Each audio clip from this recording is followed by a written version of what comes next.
All right, another book review. This one is for Return of the King by J.R.R. Tolkien. There we go. J.R.R. Tolkien. There we go. Anyways, yeah, I want to do a reread of this series. As you know, if you're this far in, and if you're watching this, you probably know spoilers of this, so expect them. It is, I think, the best of the bunch, and that might not be a hot take. It is for movies where everyone kind of has their favorite, but for the books here, I think it's pretty clear that this is the strongest one, and that goes for everything. And my previous problems were in the last book. Typically, one of the storylines was really quick, while another one just was really dragging us down. Like it hard shifts. In this series, in this trilogy, you kind of spend a dozen chapters, however many chapters, like let's say a third of the book, maybe whatever that is, a third of the book with Aragorn, Gimli, and Legolas in the second book. Sorry, and it's quick, it's fast paced. It seems a little bit too quick in a lot of ways. You don't stay with things, but you're going quick, and then their story kind of comes to a stopping point, and then you start going with Pippin and Merry, and it slows down a bit, but it's not bad. And then it slows down harder 30% later when you hit Sam and Frodo, and it gets bad. Not bad, it gets bad with pacing, right? But there's clear distinctions on which characters you're following at certain points, and I'm always like hesitant on, oh gosh, how is this one going to be? In this book, every one of them was good. Everyone was really good in a lot of ways. The only like slow down at all in this book was when it got to Pippin in the beginning of his story, when he got to Gondor and gave his services to the steward and talked to Baragond and then his son. Like that kind of part there, it wasn't slow, it was just the slowest, and it stood out compared to the rest of the book, which was hyperspeed. Even with Frodo and Sam, that part was just so perfectly done, the Mordor part, and you're just the Cirith Ungol, getting out of Cirith Ungol, going across the plains, getting to the was it the Plains of Gorgoroth or something? I forget what it's called. But all of that was just incredibly interesting. And I really liked how they also in the books, I never liked how in the movies, when they got caught up in that kind of orc troop heading to the Black Gate, and they kind of just started a fight and somehow got out of it. Like that was so, I always thought that was dumb. But in the book, it's a lot better, where two troops kind of meet at a crossroads, and there's a bit of the hassle on who goes where. And so the overseers kind of leave and go look somewhere else, and they fall out there. That was a lot better. But that's a little bit too specific, I think, for the point of this review, in which, so I'm just looking around me, making sure everything is good. If you see me looking around, Anywho, even with Frodo and Sam, it wasn't a huge, it was even faster paced than the Pippin and Merry stuff from the second book, from Two Towers. So I really thought this package was fantastic. It hit really well. There were just such great moments of rejoicing, and also of just despair, and it just worked so perfectly together, and they came one after the other, and those eucatastrophes just kept hitting you in the face. It just kept happening. It was fantastic, and I saw them coming, and it still felt just so mesmerizing watching it, knowing what was going to happen, but seeing it done so perfectly, exactly how I'd want it. It's cathartic, really. This whole book is cathartic. Heroes are heroes and do heroic things, and Theoden is such a legend, just an old man way past his prime, with the last bit of his kingly energy, kind of channeling his forefathers and his ancestors to go on this last ride. And that started with his ride from Edoras to Helm's Deep in that fight, and then riding all the way back afterwards, all the way to Minas Tirith, and going on that last charge, facing down the Black Serpent, taking him out. And that's like, and then him dying there, and him saying, I can, what is it? I can go to my forefathers, in whose like company I will not be found wanting, or something like that, or he'll be found worthy. Some flavor of that. But it was just such a great line to encapsulate such a great character. And you had the kings of men, really, who've come after, like Prince Imrahil and Aragorn, to coming to his fullest, and all these characters are just, and Faramir, and you just have the best of this age coming together, and you feel it, and it's great, and it's so fantastic, and I thought the books do a lot better showcasing just how hopeless a situation this really is, how hard fought it is, and how hopeless it is without the ring bearer in a lot of ways, and you really feel it, and it's great. And you don't have all of these like plot holes like you have in the movie a lot of time where you're like, well, what if they did this, or what if they went here, what if they did this differently. Like, this is explained so thoroughly that, and set up so well that there is no questioning the plot points, and it all kind of works out well. Yeah, there was everything. There was even romance in this book with Eowyn and Faramir. Like, that's such a good romance, and I think it's a strange female character, probably for the time, but it's a strange even female character, unique even now that I'm reading, where she is, a shield maiden who isn't falling into the let's say the cliche that you have nowadays of the strong warrior woman who, hates, who resents, let's say, her father, or resents the men around her because they're holding her back, and she's super capable if they just let her flourish, right?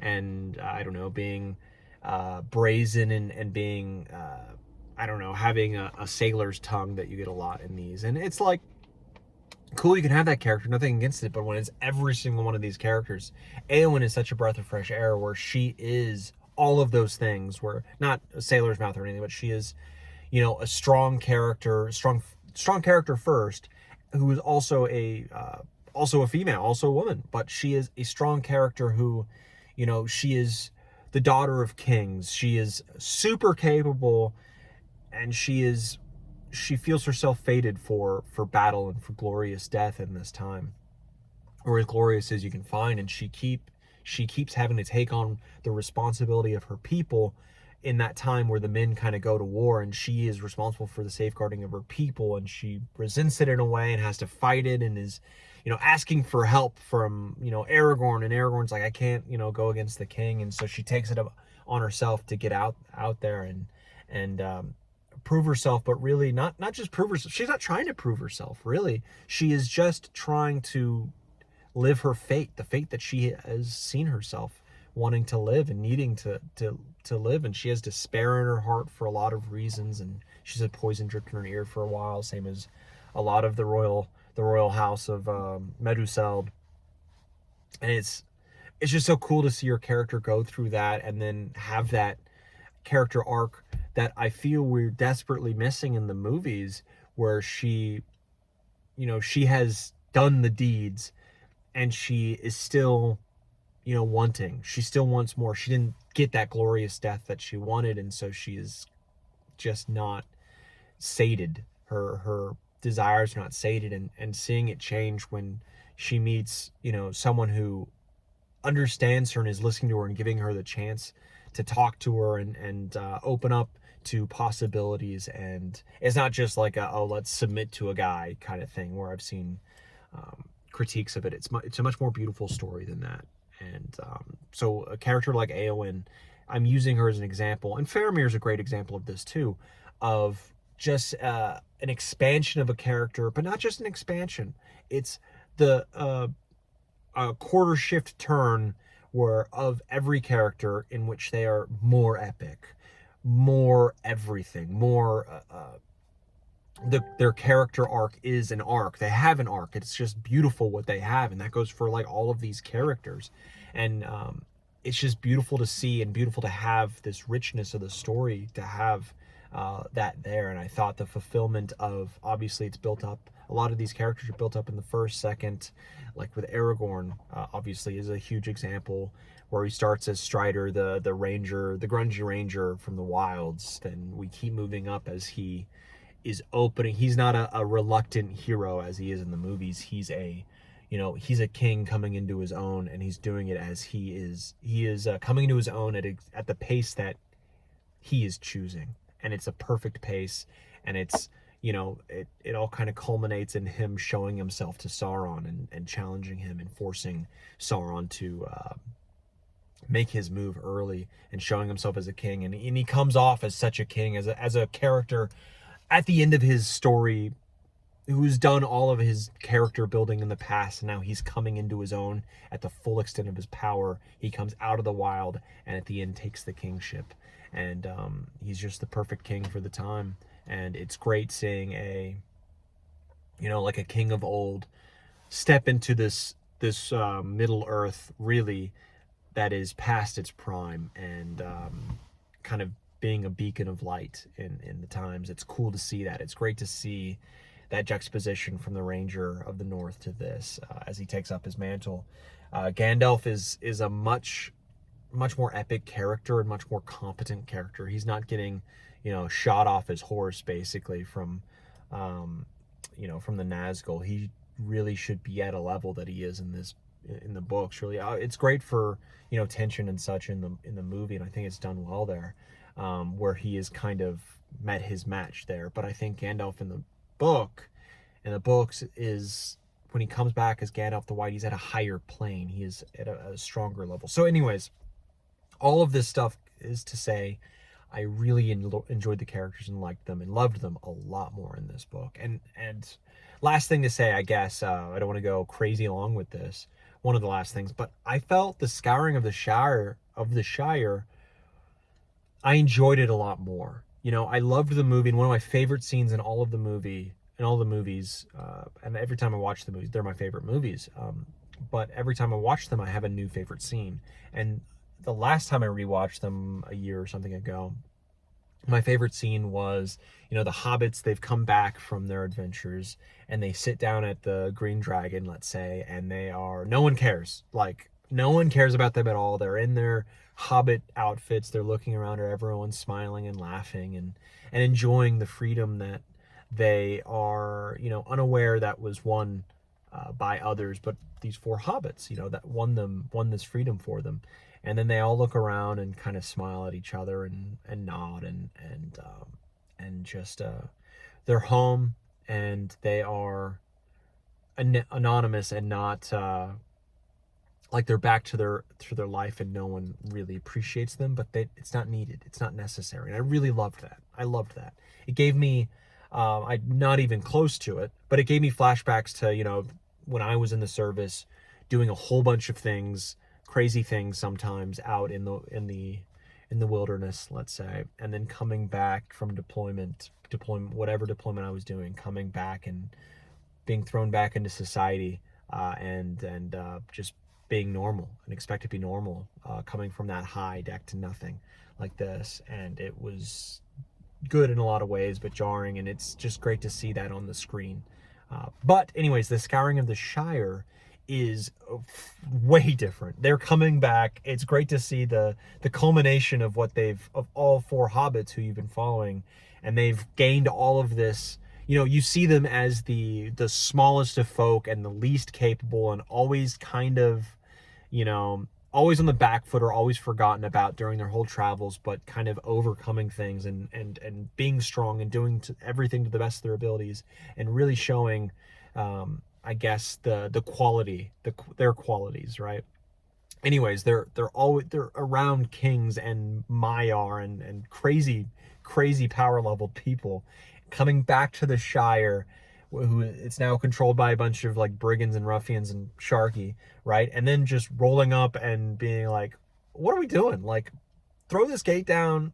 You guys are here to arrest us? Yeah, we don't need that. Like, and then just absolutely being a force of nature in the Shire themselves. And they are the big folk now. Some of them more physically than than others.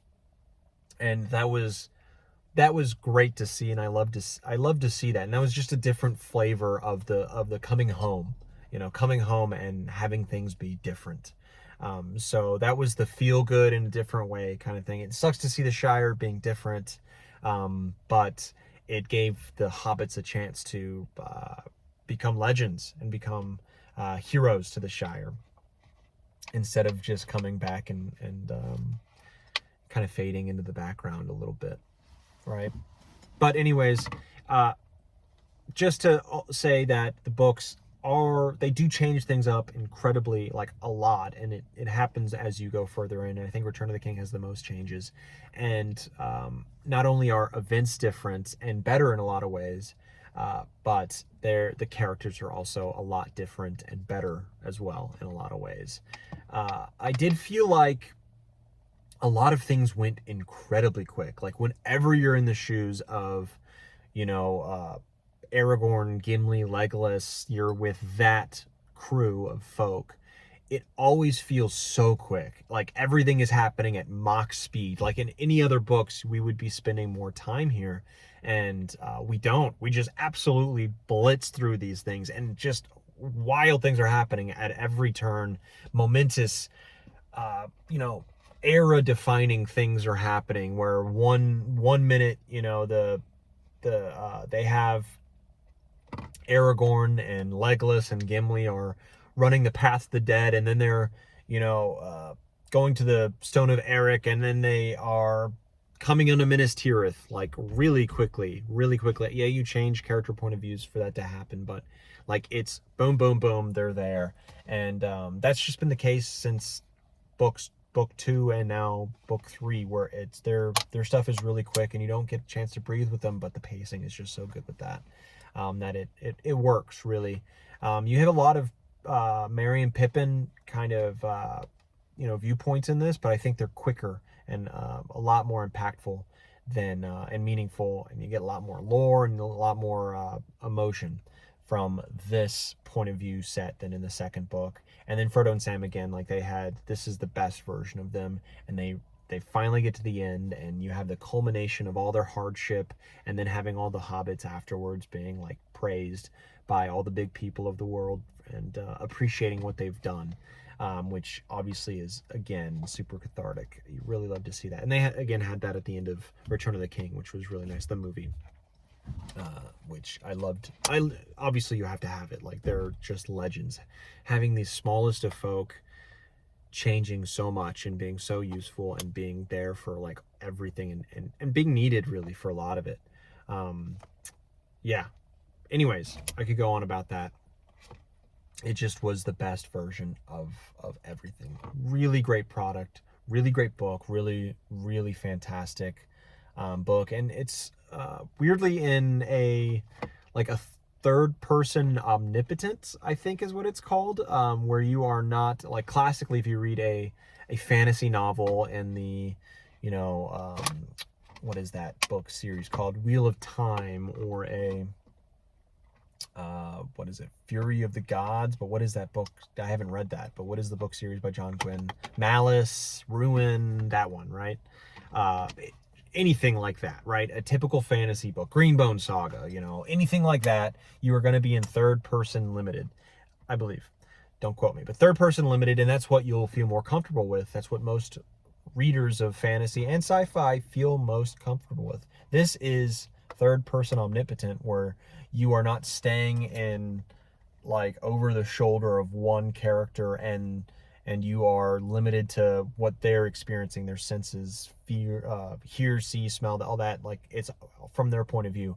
Omnipotent, you're with them, and then you shoot over to another character next to it. Boom, you keep shifting on the same scene, you just hop over to other characters, and you have a strong narrator voice where the narrator is narrating everything, and you have them with separate viewpoints where they're saying, at the same time as this was happening, or like the wind was coming from the east, which was from this, and then this is the history of that, and then you kind of are out here, and then he zooms down into one of these characters, and you don't feel as connected to the characters because of it. I feel you're not as connected to Frodo and Sam and Pippin and all that. Like, you don't feel their emotions as much as you would in third person limited. You're much more, close with a character there, and I feel like I understand them more, and I can empathize with the character more in third person limited a lot better than in here. And that's part of might be why it's so quick, because you're kind of just flitting around scenes, and I don't feel as connected to the characters, certainly to Aragorn or even Frodo or Sam, where you get a lot of them. You get them speaking, but you don't, and like sometimes they perceive things and think things, but it's not all the time. You don't feel like you're walking by their side, on their shoulder the whole time. You feel like you're floating 10 foot above everything the whole time, which I think that would be the only negative, because I don't really enjoy third person omnipotent as much for all the reasons I just stated. I want to be, empathizing with the character and feeling them a lot better, feeling them a lot more, and understanding them better, because of it. But really, that's it. But it's done so perfectly that you don't miss it as often as or I didn't miss it as often as I thought I would. The perspective being third person limited. It's only, glaring when, there's maybe a slight lull and you think, what is Frodo thinking here? Or I wish I was, in Sam's shoes this whole time, and I was able to perceive like I don't know, how the smell of Shelob's lair a lot better, or how the darkness was messing with his mind, or whatever it was, the weight of the ring, how it affected him in that moment, where I'm sure it was affecting him heavily with Shelob, attacking him, and how, scared he was, and all this. You don't get it as much in that scene, or any scene, but that as an example, you're just kind of watching him do it in a way. So that would be, I guess, my 2 cents on that, which leads me to say that at one point in life, and at most points in life, actually, since I read this series, a decade plus ago, more than a decade ago, actually, definitely like 15 years ago, I thought, wow, this is my favorite book series, and everything I've read has been compared to it. But as I've gained distance from the last reread of this trilogy, the memory has faded more, but that feeling of this is the best thing ever has stayed. So everything has kind of been compared against a memory, really. So upon reading this and getting all that back, I can now say, it's great, but it is not my favorite. It is not my favorite anymore. Ending of an era, really. Definitely ending of an era. And the trilogy is still really, really good. Close to great, and great in a lot of ways. But as a whole, I wouldn't say this is the best trilogy ever. When I used to say that. And the best series ever, whatever. But I'm still thinking, obviously, I'm going to make at some point in the future like a best fantasy. It's on the list. It has to be on the list. Like, it's still fantastic. But it's not the pinnacle as I'd like it to be.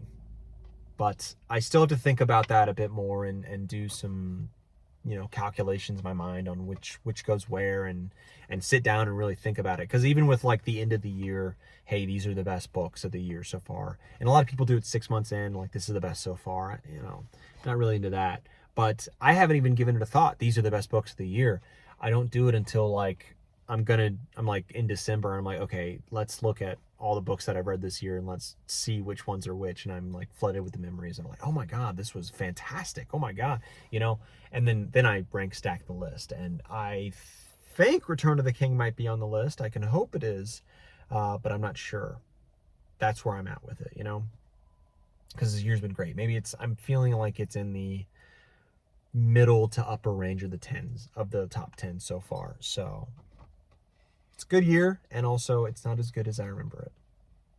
Anyways, hope you enjoyed. Let me know what you think of this book, or why you haven't read it yet, or what your thoughts are on the book or the series in general. And I hope you enjoyed it. On to the next book.